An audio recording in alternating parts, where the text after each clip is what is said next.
Hai guys, balik lagi di Uki Kelvin Official bersama saya Tanya Uki. Gimana kabar kalian hari ini? Mudah-mudahan kalian dalam keadaan sehat walafiat ya guys ya. Seperti biasa kita ada pembahasan yang lagi viral ya, yang lagi viral di minggu ini, yaitu beritanya seperti apa aja. Yuk kita simak guys. Keluar dulu sini. Sama om. Enggak apa-apa, sama om. Ini aku bacain dulu ya. Bocah 9 tahun bawa kabur mobil berujung tabrak kendaraan katanya. Bocah berusia 9 tahun membawa kabur sebuah mobil hingga menyebabkan kecelakaan. Waduh guys, 9 tahun loh guys. Ini orang tuanya kemana lagi ya? Cepetan sama om. Hei, sama om. Tuh, bocah itu ugal-ugalan hingga menabrak beberapa kendaraan ya. Sama om. Sini. Bocah. Aduh, bapaknya kemana sih? Kuncinya mati, cabut. Oh, bocah ya. Kamu dari siapa? Bapak lu kemana? Orang mana? Setelah mengetahui bahwa sopir mobil masih anak-anak, warga langsung mengamankan bocah itu guys. Bocah dimatiin kali lu. Untung bocah, anak kecil. Tuh anaknya tuh. Anak kecil bawa mobil.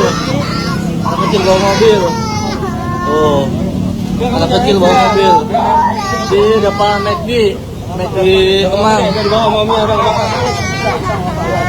Bawa mobil. Kok bisa bawa mobil, gimana sih? Kan kakinya kan udah nyantuk ya guys ya. Mungkin udah nyantuk kali ya. Ngeri banget sih itu, keteledoran sama yang punya mobilnya juga ya. Nyimpen kunci di mana-mana guys. Sembarangan maksudnya. Jadi gitu. Gua ngeliat lu naik mobil sendiri. Puter-puter Lu bohong gimana? Gua ngeliat sendiri. Gua suruh buka kaca, lu nggak mau buka kaca pintu. Ngapain bawa mobil masih bisa sudah pindik? Ya Puter-puter Allah. lu. Ngapain Di sini sih Jauh, keluar lu. Ngapain sih? Temennya mana? Jadi melukain Lu orang. ngambil kunci di mana? Dia yang bawa. Dapat kuncinya dari mana? Dapat kuncinya? Kuncinya dari mana? Harusnya ini ya orang tuanya yang dipertanyakan kenapa bisa seorang anak ini bisa berkeliaran seperti itu guys, bisa membawa mobil gitu ya. Jangan hanya seorang anak, kasihan secara psikolog anak ini akan apa ya, walaupun dia salah tapi tetap harus ini sih ada dampingan dari orang tua gitu ya guys ya.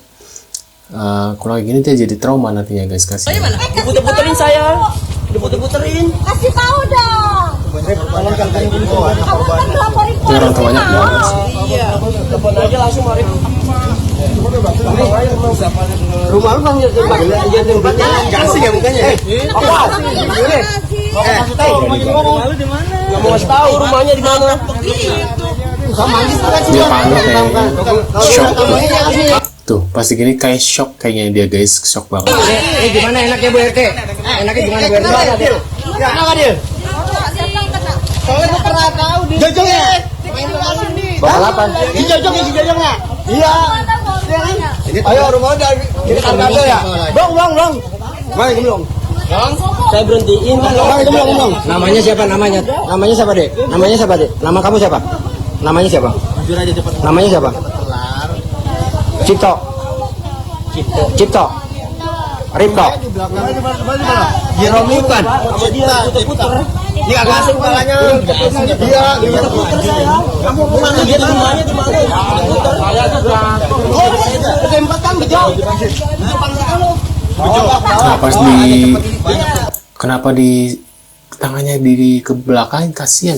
Walaupun dia salah guys, tapi dia masih anak di bawah umur, jadi harus butuh dampingan ya. Jadi nggak seperti ini, kasihan nanti bikin dia ada trauma gitu loh guys ya. Masih bisa dibimbing nih anak guys, karena ini kesalahan orang tuanya gitu ya.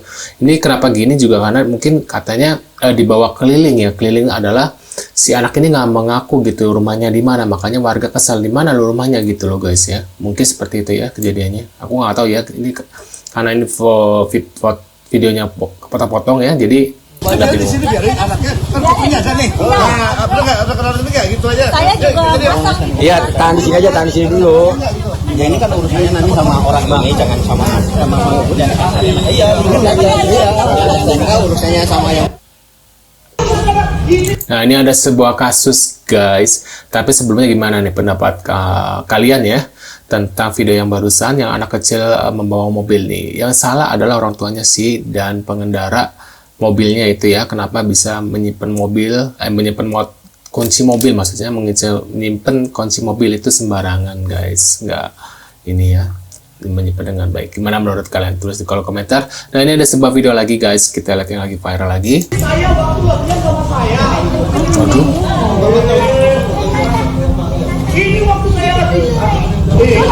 Waduh. Aduh. Aduh. Kok dia beraninya nendang perempuan ya guys ya?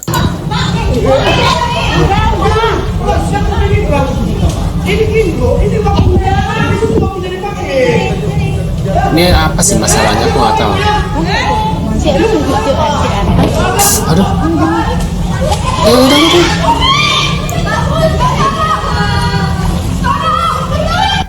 Parah nih si bapak ya, sampai nendang itunya perempuan guys. Terus sampai pingsan, jatuh ke, untung loh ada yang lihat loh guys. Kalau nggak, waduh nih si bapak lihat tanpa ada rasa bersalah lagi ya. Habis menendang, udah aja gitu ya. Tuh diem-diem baik. Aduh, si bapak ada masalah apa sih? Saya juga bingung ya. Nah, menurut kalian gimana nih tentang perilaku si bapak ini ya? Kurang senonoh sama perempuan guys. Kita lihat. Ada untuk yang berseragam coklat ya, karena di 2024 yang berseragam coklat itu di 2024 akan mendapatkan masalah besar. Waduh. Atas ketidakadilan hukum yang digunakan di negara Indonesia ini. Nanti akan ada masanya masyarakat akan bertindak terhadap seragam coklat atas kesalahan dalam memberikan kebijakan dan juga kepastian hukum terhadap masyarakat. Terus sedikit bahas ya di dalam kitab Wiraso di bab 65 itu tentang teknologi canggih yang akan muncul di 2024 itu, waspada dengan aplikasi yang nantinya akan dipakai oleh anak-anak. Karena aplikasi tersebut itu dibikin oleh Yahudi yang bisa menghipnotis mata anak-anak di bawah umur sampai ke usia remaja yang akan menyebabkan gila. Waduh, benar. Gimana menurut kalian guys tentang barusan ya, itu ramalan ya kayaknya, ramalan yang barusan ibu-ibu itu ucapin ya.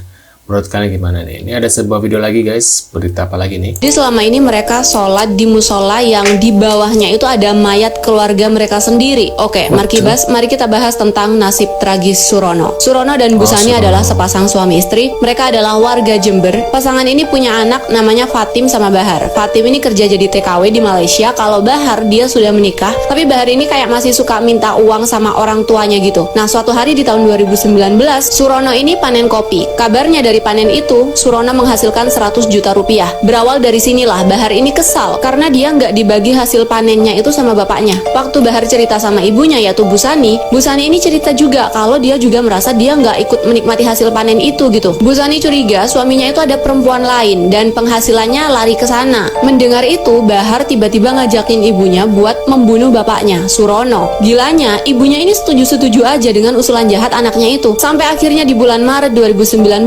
suatu malam pas Surono lagi tidur, Bahar sama Busani benar-benar melakukan aksi keji itu. Mereka membunuh Surono menggunakan linggis. Setelah Surono meninggal, mereka mengubur jasad Surono di rumah bagian belakang mereka di area dapur. Lalu Bahar mengecor bagian atasnya dan setelah itu dipasang keramik. Tempat itu kemudian mereka jadikan tempat sholat atau musola keluarga gitu. Busani dan Bahar lalu menelpon Fatim dan mengatakan kalau bapaknya pergi dari rumah menikah lagi sama perempuan lain. Ketika ada tetangga yang nanya keberadaan Surono, mereka juga bilang kalau Surono udah pergi keluar pulau. Gak lama dari itu, Busani menikah siri sama tetangganya yang bernama Jumarin. Dan mereka menikmati harta peninggalan Surono. Yang ternyata Busani ini emang udah lama selingkuh sama Jumarin. Yang padahal Jumarin ini juga punya istri, tapi istrinya kerja jadi TKW. Nah, pas istrinya pulang ke Indonesia, Jumarin balik ke istrinya dan dia ninggalin Busani gitu aja. Busani nggak terima ditinggalin gitu aja, dia cerita sama Bahar, dan Bahar yang nggak terima ibunya dibikin sakit hati, dia berniat ngefitnah Jumarin. Jumarin. Bahar datang ke rumah kepala dusun yang namanya Pak Edi. Bahar bilang kalau Jumarin udah ngebunuh bapaknya demi bisa nikahin ibunya. Dan Bahar mengatakan mayat bapaknya dikubur di musola rumahnya. Mendengar laporan itu, Pak Edi segera lapor polisi